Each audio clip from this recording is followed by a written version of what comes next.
Сәлеметсіздер ме балалар? Қазір бізге дүниетану сабағы. Күндей болып күлеміз, гүлдей болып өсеміз, туған жерден нәр алған, біз бақытты балдырған. Балалар, бүгінгі сабағымызда өзіміздің шапшаңдығымызды және тапқырлығымызды көрсете білейік.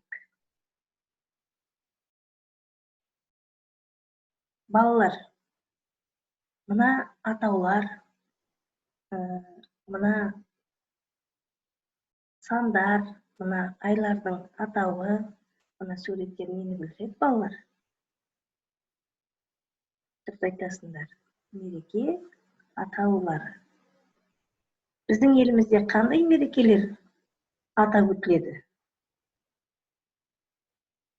Жаңа жыл, халықаралық әйелдер күні, Наурыз мейрамы, халықаралық бірлік күні, отан қорғаушылар күні, жеңіс күні, ата заң күні, республика күні, президент күні, тәуелсіздік күні аталып өтіледі екен.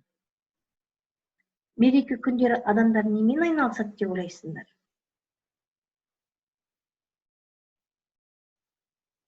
Керемет. Сендердің пікірлеріңмен келісемін.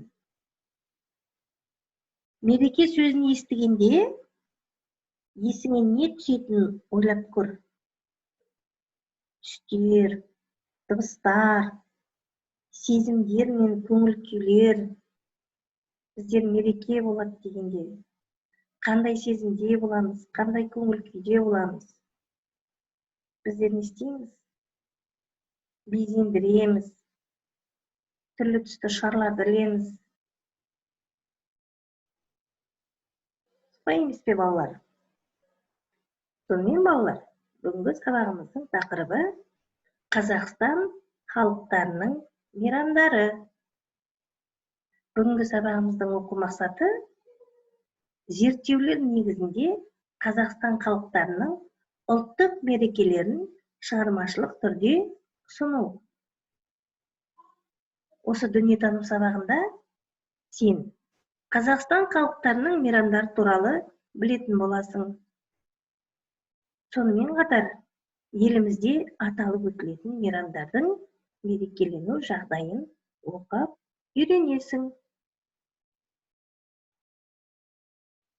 Қазақстанда әртүрлі ұлт өкілдері достыққа және өзара келісімде бірге өмір сүріп жатыр. Олардың қатарында 100-ден аса ұлт өкілдері бар. Орыстар, украиндар, ұйғырлар, татарлар және басқа да халықтардың туып өскен жері. 1 мамыр мерейлі ізгілікті мейрам. Қазақстан халықтарының бірлігі мерекесі. Бұл мерекеде көктемнің шуақты күнінде көңілді билер, спорттық ойындар ұйымдастырылады. Ұлттық мәдени орталықтар Қазақстан халқын әр ұлттың дәстүрімен таныстырады. Біздің елімізде басқа да көптеген мерекелер аталып өтіледі. Олар ұлттық, мемлекеттік, кәсіби болып бөлінеді. Ұлттық мейрамдарға 16 желтоқсан жатады.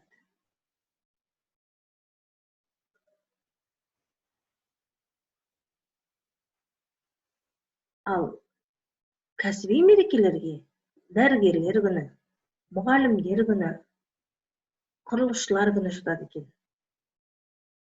Мемлекеттік мерекелерге 8 наурыз халықаралық әйелдер күні, 30 тамыз Конституция күні, 1 желтоқсан тұңғыш президент күні,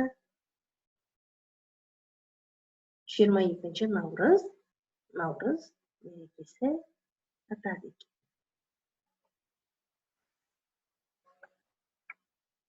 Балалар, әр мамандықтың, мысалы кәсіби мерекелерде қоғамда алатын өзіндік орны, мәртебесі бар.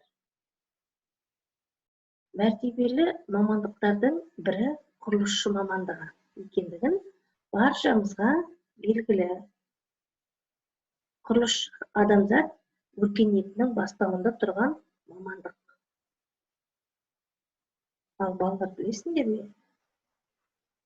Мемлекеттік мерекелердің ішінде жыл сайын әлемнің бірнеше елінде наурыздың 8-ші жұлдызы халықаралық әйелдер күні ретінде аталып өтіледі екен.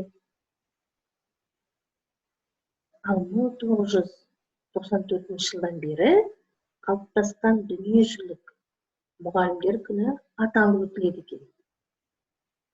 Бұл барлық мұғалімдердің, оқытушылар мен жалпы білім беру саласы қызметкерлерінің кәсіби мерекесі екен. Ал жыл сайын қазан айының алғашқы дүйсенбісінде әлемнің көптеген елдерінде халықаралық дәрігерлер күні аталып өтіледі екен.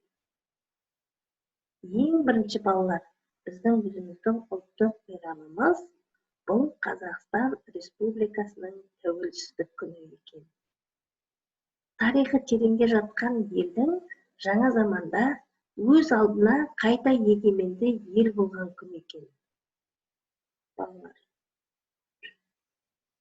Ал 1 желтоқсан тұңғыш президент күні.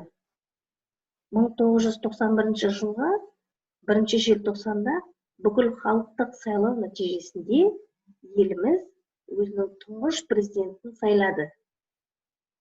Және осы күннен тәуелсіздік тарихы басталды.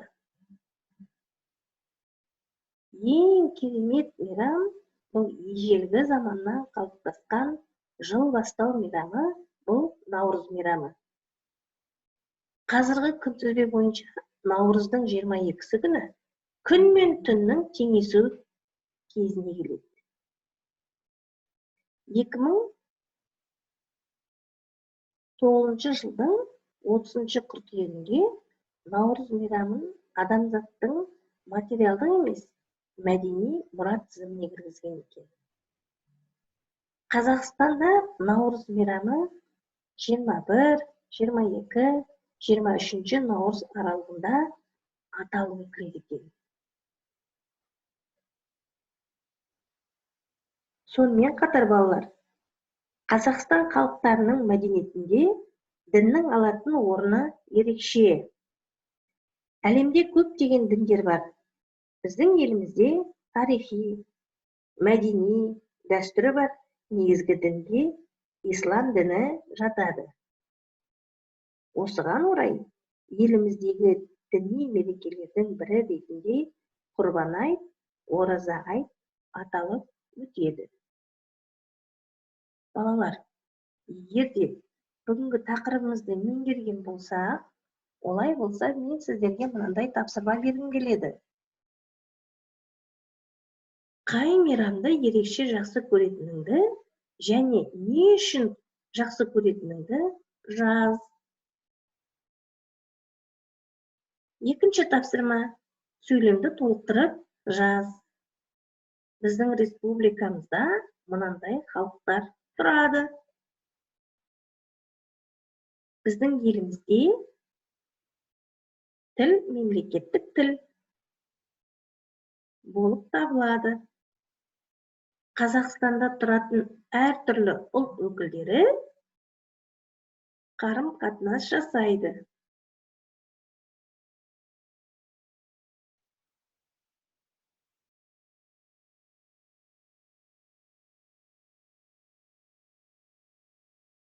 Керемет балалар. Әр оқушының өзінің өзіндік пікірі болады. Тамаша.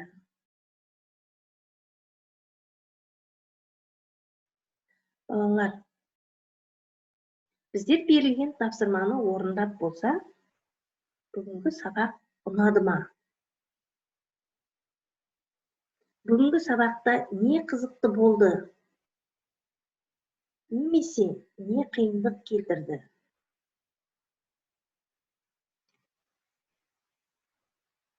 Сонымен қатар балалар, Мен сіздерге үйге тапсырма бергім келеді.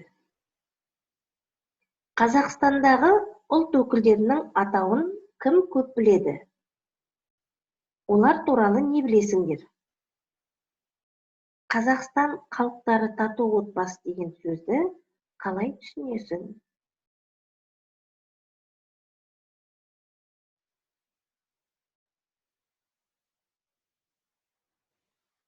Оқушылар, сонымен бүгінгі дүниетану сабағымыз аяқталды. Зейін қойып тыңдағандарыңызға көп рахмет. Келесі сабақта жақсы ілтипатпен жүздескенше күн жақсы болсын. Сау болыңыздар.